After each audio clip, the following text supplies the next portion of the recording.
السلام علیکم۔ امید ہے سب دوست خیریت سے ہوں گے۔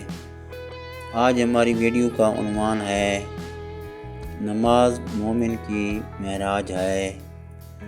کیا آپ جانتے ہیں جب بندہ سچے دل سے نماز پڑھتا ہے تو اللہ اس کے دل سے غم، فکر اور پریشانی ایسے مٹا دیتا ہے جیسے سورج اندھیروں کو ختم کر دیتا ہے۔ رسول اللہ صلی اللہ علیہ وآلہ وسلم نے فرمایا، نماز میری آنکھوں کی ٹھنڈک ہے۔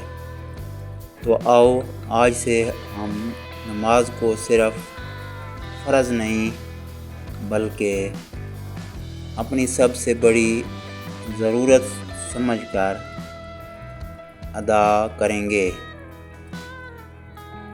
سوال آخر میں، کیا آپ کی نماز آپ کے دل کو سکون دیتی ہے یا صرف ایک عادت بن گئی ہے؟ اللہ پاک عمل کی توفیق عطا فرمائے اور ہمیں مزید نماز پڑھنے کی توفیق عطا فرمائے اور ہمیں دل سے نماز پڑھنے کی توفیق عطا فرمائے۔